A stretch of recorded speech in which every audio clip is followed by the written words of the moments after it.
Hey everybody, it's Mrs. Smith here.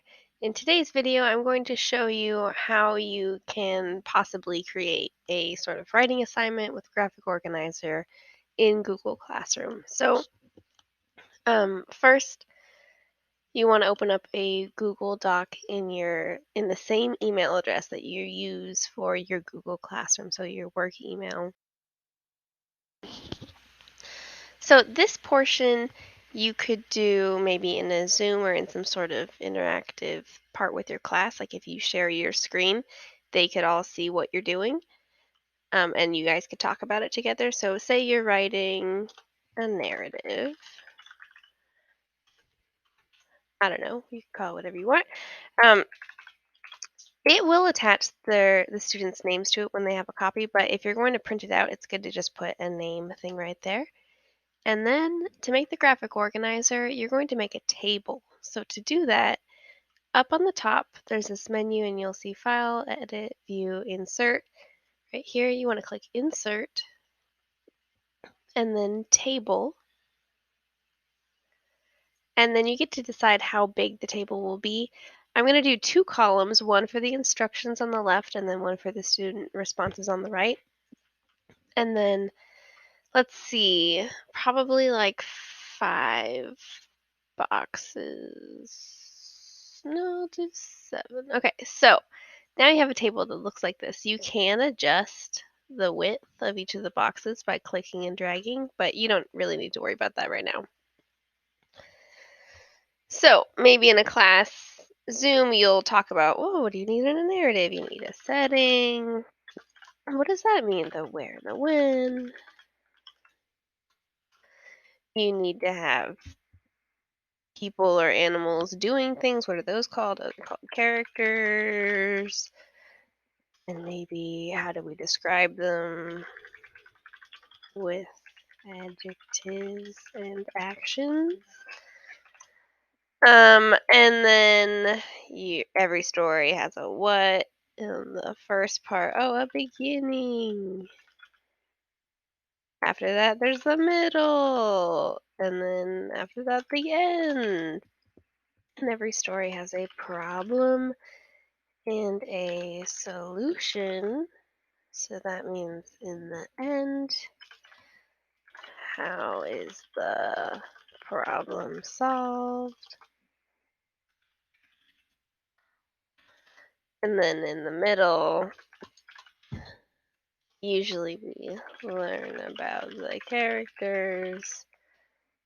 And then in the middle, we learn about the problem. Okay, so you have this graphic organizer here. The kids can fill out this graphic organizer on their side on the right, and then what they can do beneath it is use that to type their story, and they don't have to keep track of any pieces of paper, which is awesome. So now that we have this graphic organizer and the kids know what to do, then you'll go over to Classroom. This is the one I'm going to use for this. Then I want you to go over to Classwork. If you post it in the stream, it won't let you give a copy to each student, but if you go over to Classwork, click there, click Create, and then this is an assignment.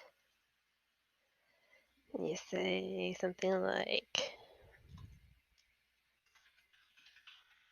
whatever your title is, and then please complete the graphic organizer by Friday.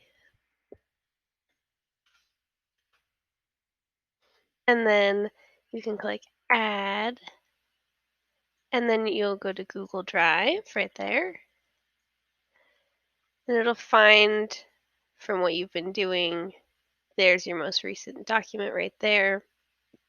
If it didn't pop up right away, you could also search for it, or you can look in your other tabs up here, but I see it right there, so I'm going to click that and then Add. Over on the right, there's this drop-down menu and it says students can view file. Well, that's not super helpful for having kids work on the paper, and if they could all edit the same paper, it will look crazy. what you want to do is make a copy for each student. So I'm going to select that, change the date to Friday, and you don't need to have a time. You can have points if you want, or you can just say it's ungraded, but then like grade it on your own. You can also add a rubric, so we can create. You can import one from Sheets, or you can just create your own. So you could say, and the possible points for that. So say you get 3 points.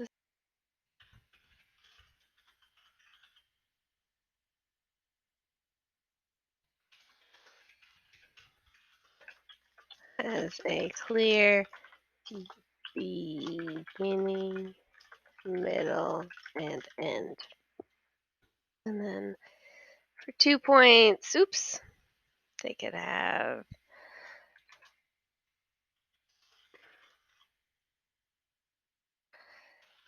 this narrative has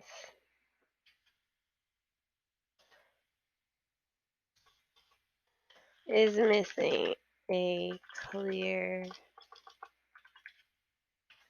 beginning. Oh gosh. Oh my gosh. Beginning and middle or end. And then 1 point. I don't know what you'd call that one.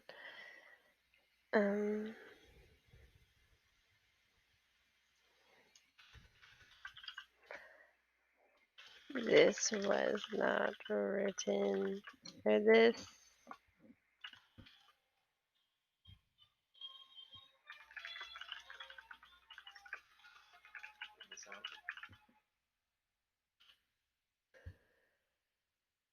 Okay, so maybe that's what you have. I haven't really used the rubric feature very much, so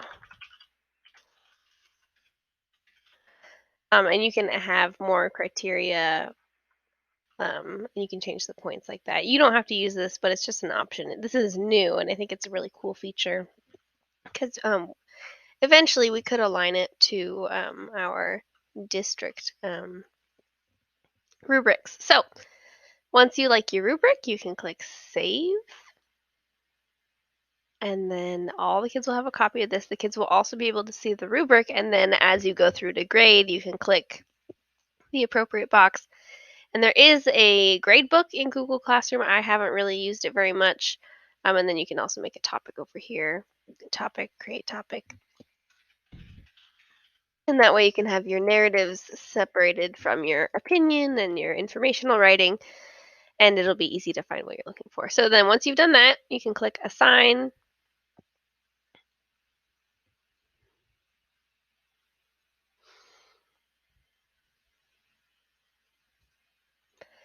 And then now, when you click here, now you can see what it looks like on the teacher side. I'll show you what it looks like on the student side next.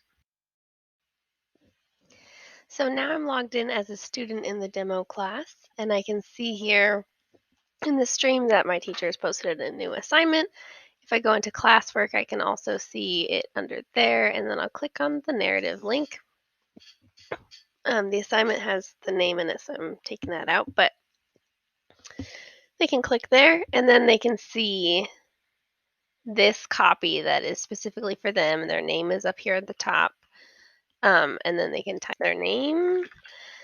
The setting is in a forest once upon a time, blah, blah, blah. They can also see what the rubric is. So they can say, oh, I need to definitely have a beginning, a middle, and end. Or if I don't do that, I'm only going to get 1 point or something like that. I don't know. And once they're done, they'll click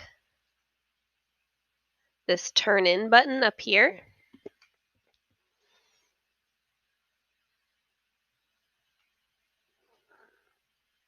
click Turn In.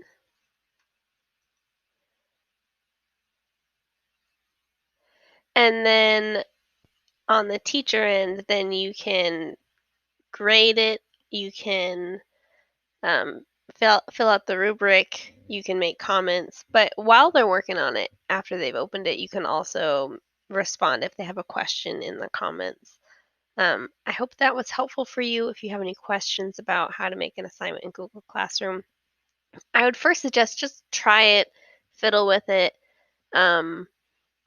you know, give it a shot. It is pretty straightforward, but if you have any other questions, you can let me know.